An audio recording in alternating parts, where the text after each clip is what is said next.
In the early morning of October 4, 1981, a beautiful baby girl was born to Nemia Balyares and Teofilo Rellesiva in Barotac Viejo, Iloilo, Philippines.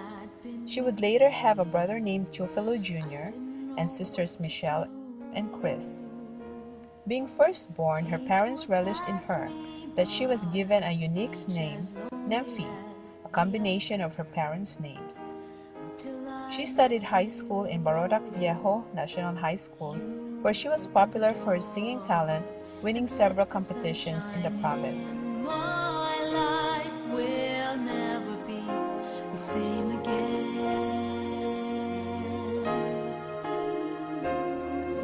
Now that I have you, everything just seems so right. When her whole family migrated to Hawaii on October 21, 1998, she continued her studies in Wallace Ryder Farrington High School and graduated in year 2000.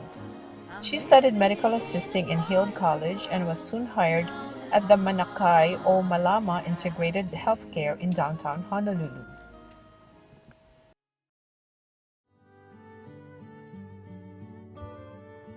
In 1983, a child with just as unique of a name as Nemphi was born.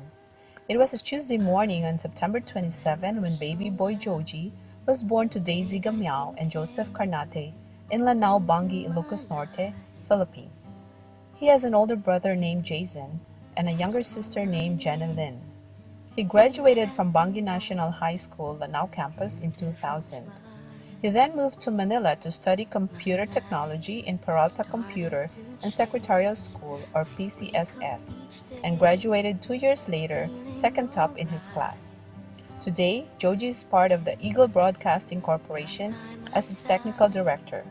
With this position, he is able to employ his creativity, technical skills, as well as interpersonal and communication skills when given the opportunity to conduct seminars about information technology. He is delighted to be working for the church because to him, it is not just a job, but it is also a duty. Joji and Nemphi may have been born and raised miles and miles away from each other. However, they both share something in common, and that is growing up in a home of devout members of the Iglesia Ni Cristo. Nemphi was a choir member since she could read, because her parents were choir members and they would bring her to choir practices and gatherings, and every worship service they performed in. Joji also grew up as a choir member in his own locale congregation. They both love music and singing. Like the tales and the songs that they sing, Joji and Nemphi went through many life's experiences.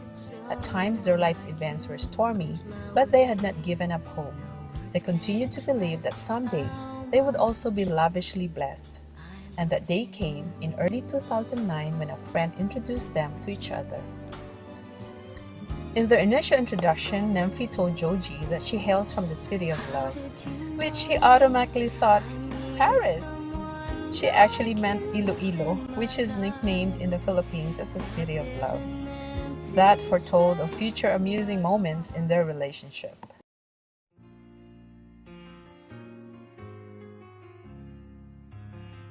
Joji and Nemphi communicated their thoughts and feelings to each other, and they prayed to God to bless their wishes and dreams. Almost 2 years later, they knew that seeing each other in person is all that's left to do. Therefore, in the afternoon of December 29, 2010, the world stood still as Nemphi and Joji met for the very first time at the airport.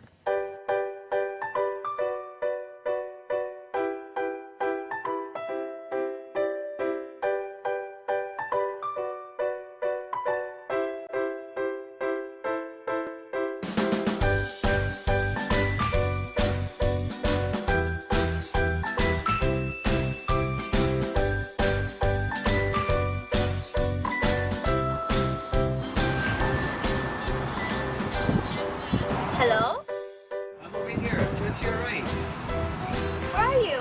I don't see you. No, not your left. Your right. Oh, sorry. Hi.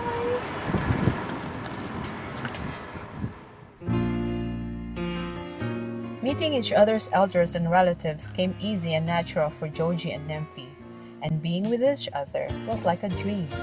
Joji thought he had prayed for this moment to happen.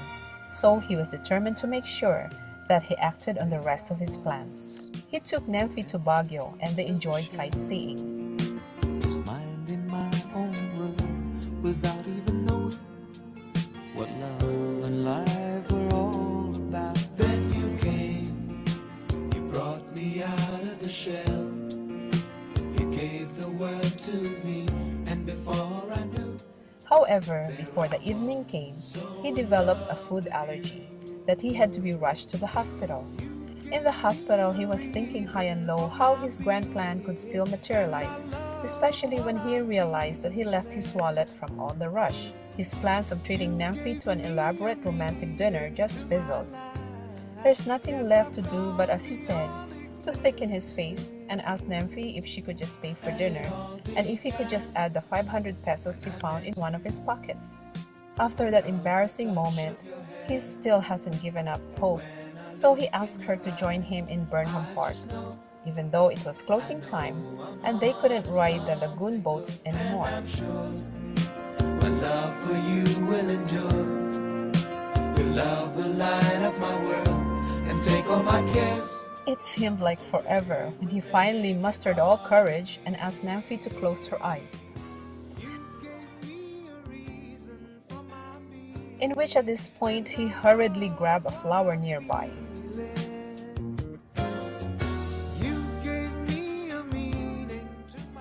When he asked her to open her eyes, she almost burst into laughter because he was so nervous that he didn't realize that the flower was drooping with its stem all broken up.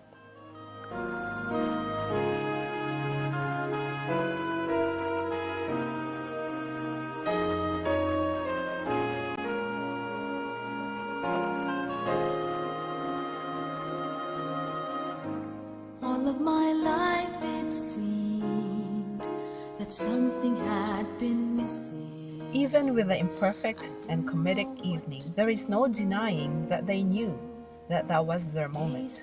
A moment to promise their hearts to each other. A moment they now can look back to as the start of the sealing of their love that culminated today, their wedding day. And let the sun shine in.